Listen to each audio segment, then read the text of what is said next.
What's up, guys? It's Matt, the overall bargain hunter here.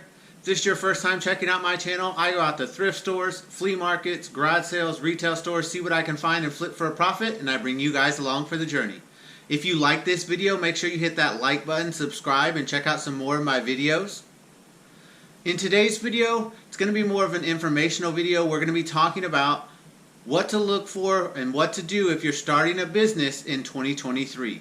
Let's check it out. If you're looking to get into the resale or flea market business here in 2023, here's some tips I have for you and some things to watch out for. Tip number one is going to be to make sure that you know and understand your market. Whether that be online or in-person sales, you really have to find your niche and know what people are looking for and know what other people are selling. So like if you're out at a flea market and there's a lot of vendors already selling toys and they all have similar toys, then you don't want to get into that same field.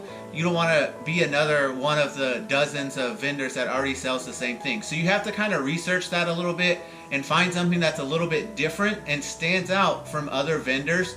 And it's similar to online. Now online's a little bit different because obviously there's people that sell a lot of different things, but you want to kind of find your niche and find what works for you and what customers are coming to you for. Once you find that, your sales will go up a little bit. I admit that online I still do some random things, but in person my things are pretty set as far as shirts and hoodies and crop charms and more related to anime and other characters. Online I do some plush and some other items, but I do always mix and match some stuff and it's working for me. But definitely the first tip is to do research and find your market and know who you're selling to and what type of items you can sell. The second tip is to make sure that you have a tax ID. Now this has become more important in 2022, 2023 when the government has started to kind of crack down on eBay sales, online sales, and all of these different things as far as having to report if you make over $600. So it used to be like $20,000 is when they would start to report, and now it's $600. And that's a huge difference. And if you're not reporting your taxes, that can definitely get you into trouble. So make sure that you're doing that. It's not hard. And a lot of times at these flea markets now, they're requiring you to have a tax ID, at least here in San Antonio. I know that's how it is. I have mine, and I know a lot of other vendors do, but there have been some issues with people being kicked out or not being able to sell because they don't have their tax ID. And it's pretty easy to do. I'll pull up a screen here so we can see how you can sign up for that if you're in the state of Texas. If you're not in Texas, I'm sure it's similar. You just have to find it on your state's website, but it should be a similar process.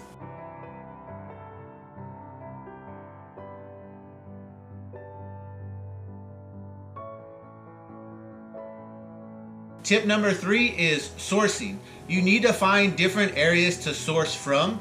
So it's great if you have local garage sales and flea markets that you can go to. And in Texas, garage sales are always going on, but I work on the weekend, so it's hard for me to get to a lot of garage sales. I do some estate sale shopping and different things because those will happen during the week, and sometimes that helps. And I have a local flea market that's open on Wednesdays that I'm able to go to, so that helps as well. But you can also find some sourcing online, whether you do it from overseas or marketplace or OfferUp, things like that. Always search for different places and stick to the ones that are working for you. So I started doing overseas ordering, and that's been my go-to now for a lot of my supplies out at the marketplace. I work with a couple of different suppliers. Some of them I no longer work with. Some of them I'm continuing to do business with because I'm happy with the customer service. So it all just depends, but you gotta go out and actually look at places, different thrift stores, different flea markets. If garage sales are working for you, do that. I know that up north, that garage sales aren't year-round like they are here in Texas, so you really have to find other places that you can source from. Marketplace is a great place to do that, and even sometimes eBay you can find lots of items for cheap. It just depends on the shipping and what your resale market looks like, but definitely check out different sources. Find what works for you, and they might not always work. Like if you're up north and you can't do garage sales, you're gonna have to find a backup for that. So always be on the lookout for sourcing and where you can go. Retail stores will also be a good source for resellers. Sometimes you can find some great deals there and make some good profit. So always keep your eye out and check out different sourcing materials. Tip number four, kind of similar to the sourcing, is if you have a slow week or slow month, don't let it get you down. keep checking and keep finding different items. Especially when you're first starting out, you're gonna want to try different things. So when I first started, I was selling like electronics and kitchen items and different things like that. It wasn't until a couple weeks in that I started getting some clothing items, and I initially didn't want to have anything to do with clothing because I thought sizing and styles, everything was going to be complicated, but they sold really well. So I ended up finding a supplier for those, and now that's my main source of income. So just because you think you don't want to do it doesn't mean you shouldn't try, because like I said, sometimes those things will surprise you and they'll end up being your go-to.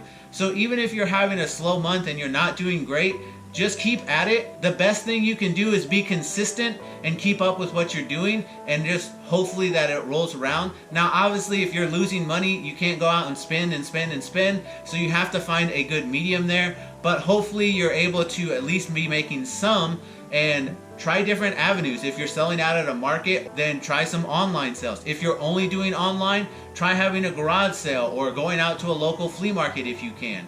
If you're selling on eBay, try Marketplace or OfferUp or Mercai or these different places, because sometimes just going to another avenue is going to bring in that extra income. Yes, it can be a little bit difficult to cross post on all these different platforms, and then you have to keep up with your inventory on them. It's definitely a good thing to check out those other avenues, especially if things are slow for you at the moment, because that can be a way to pick up your sales. The last tip I have for you is just to have fun and enjoy what you're doing.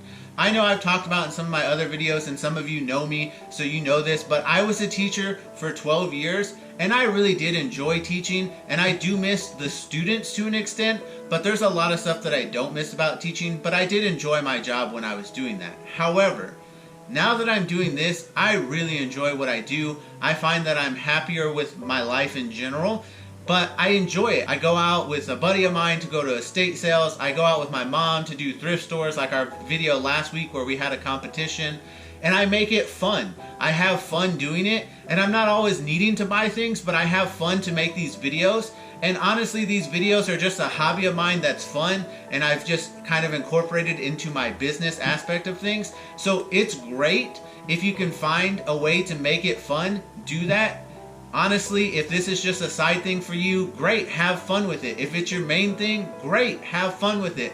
Having fun is going to keep you going for a longer period of time, and I know that's much easier said than done. You can't just put a smile on your face and make it fun if you're not enjoying it. But if it's something that is really hard work and you're not enjoying it, then you need to consider if it's something that you really want to do, because it should be fun. It shouldn't feel like hard work. Even when I'm out at the flea markets on Saturdays and Sundays, I do a lot of work, a lot of manual work setting up and taking down, but it doesn't feel like I'm working hard. I'm enjoying it out there. I enjoy the interaction with the other vendors. For the most part, I enjoy the interaction with the customers as well. Sometimes that can be a little bit difficult, but it really just depends on the day and depends on the thing. Obviously, weather and different factors play into that since I'm outside.